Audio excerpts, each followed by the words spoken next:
Well, let's talk about all this. Our guests are the Europe Minister, David Lidington, the UKIP leader, Nigel Farage, Shadow Europe Minister, Emma Reynolds, and Ming Campbell from the Liberal Democrats. First of all, we're going to be speaking to David Lidington, and I'm going to be turning to my other guest. David Lidington, first of all,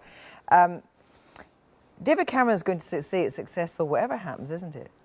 Well, what he's going into at the very start of a negotiation is a confident approach. He spelled out today a vision not just for the Conservative Party or for Britain, but of the challenges that Europe as a whole needs to face up to: competitiveness, democratic accountability, and the principles that should govern how Europe as a whole addresses those. It's a completely, and in many ways he used very emotive language. Some of it in the peroration was actually very Europhile and so forth.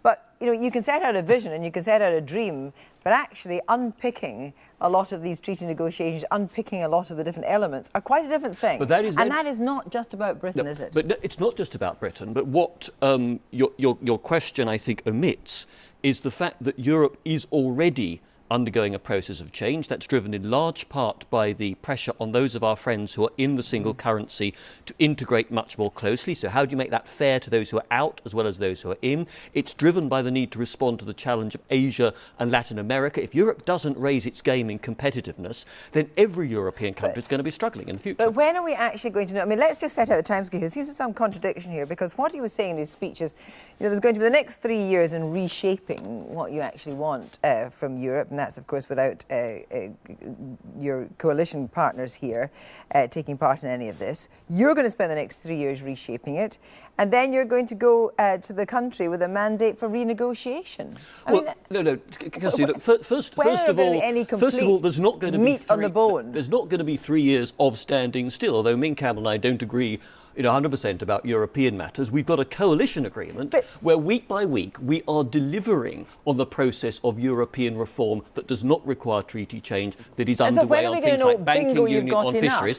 We will make clear as a Conservative Party, certainly before people come to vote at the next general election, what it is that we'll be putting to the people at that general election as the position that a Conservative government, if elected with a majority, will take into the treaty negotiations, which I would be expected to take place early in the next Parliament. But you then have the situation where you're doing this big review of competences, as it's called, which runs, as it were, like a semester by semester, going through the whole gamut of European involvement in British affairs, put it a different way. You've got that coming up as a report card.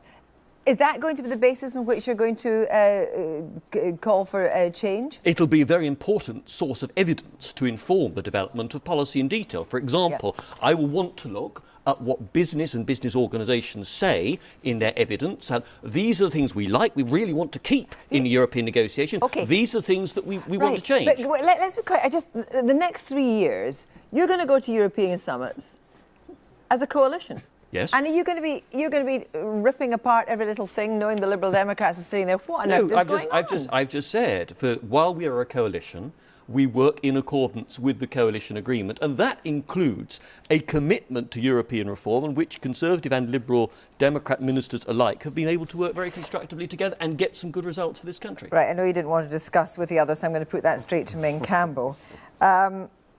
How are you going to operate in the next 3 years when David Cameron appears to be questioning, and his ministers, questioning every single aspect of Europe?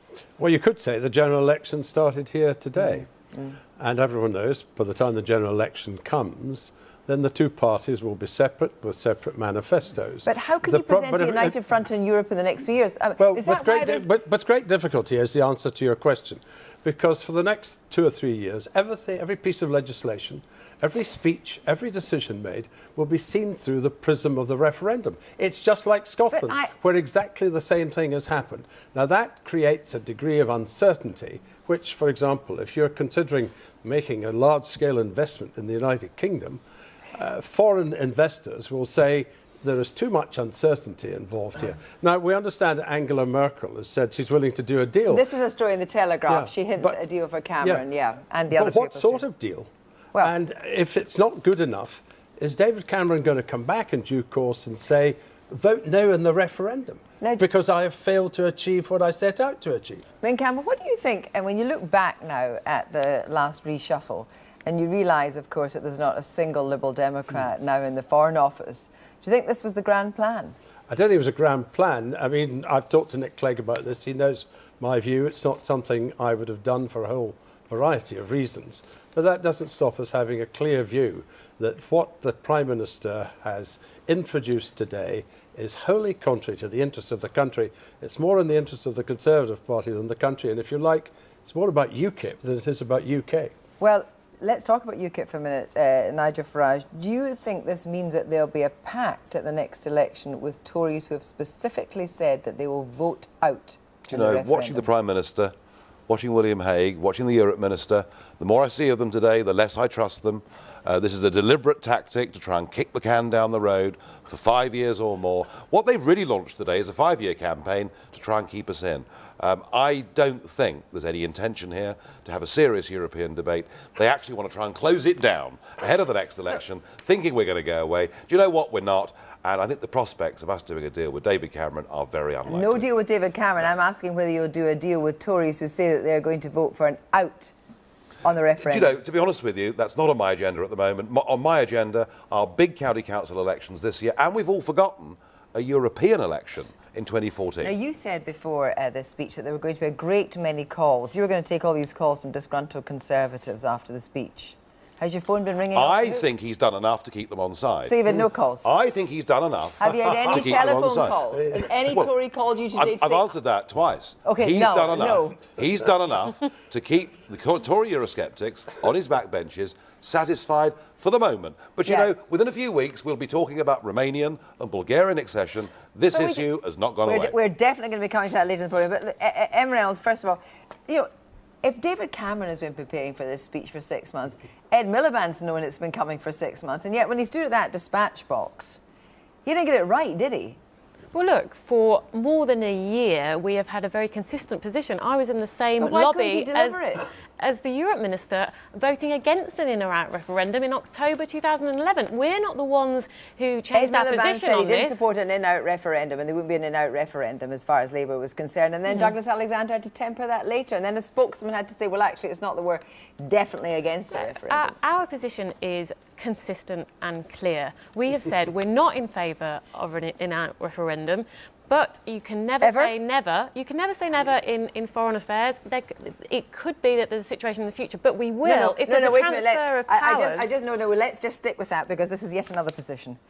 What you are saying now is that never say never in politics. Again, Labour says there's no red lines then. So actually, what you're telling the viewers tonight is it is possible that Labour could go for an in-out referendum within the next 5 years. It is possible. We are not planning to promise an in-out referendum at an arbitrary point in the future. And I think the question is, why 2017/2018? Because the last time we had treaty change in the European Union, it took a hell of a lot longer. You could be the only party going to... I mean, we don't know the Liberal Democrats' position definitely on this yet. They always do. Every election they promise a referendum and they all break it. OK, never use a game power, do they? Hang on, Nigel. Do you rule out an in-out referendum? Our position would be exactly the same as is in the Yours coalition changes every agreement. couple of years, doesn't If there is any movement of powers from Westminster to Brussels, then we will put that to the people in a referendum. It's perfectly straightforward, perfectly clear, and it's what the Conservatives signed up to in 2010. So actually, let's be quite clear then, Emrys, you might be the only party that goes into the next election not promising a referendum of some sort on future European membership. We have also said that we would not repeal that legislation, so there would be a referendum if there was a transfer of power from Westminster to Brussels. That's clear. Nigel Farage, as somebody was saying today, that this is the most powerful day for a party that doesn't have an MP. I think that's right. You know, I mean, I think we have changed the fundamental nature of the debate in this country. Withdrawing from the European Union is now a respectable debate. The trouble is that all these three parties, will now coalesce around trying to keep us as part of the European Union single market, and we'll be the only people battling against. David Lind, how do you take on what Nigel Farage says, that it's all a chimera, it's all nonsense, it's all you're actually not really serious about fundamental change, and actually can be bought off very quickly with a quick hit from Angela Merkel. Yeah, quite right. It's good to have early indications that important partners like Germany, like the Netherlands, like the Czech Republic want to get into a serious discussion, negotiation with the United Kingdom on the matters affecting the future of Europe. What I would say to Nigel is that I think it is a very important pledge that the Prime Minister's given to hold a decisive in-out referendum, because by saying trust the people, I think it will enable a very serious, mature debate to take place. As my Irish counterpart has said, their experience of referendums is that people then focus on the content of the issue. We had a cast iron guarantee once before, I didn't think we? we will win. Cast iron guarantee. I'm gonna have That was to your leave it. leader. Thank you very much indeed.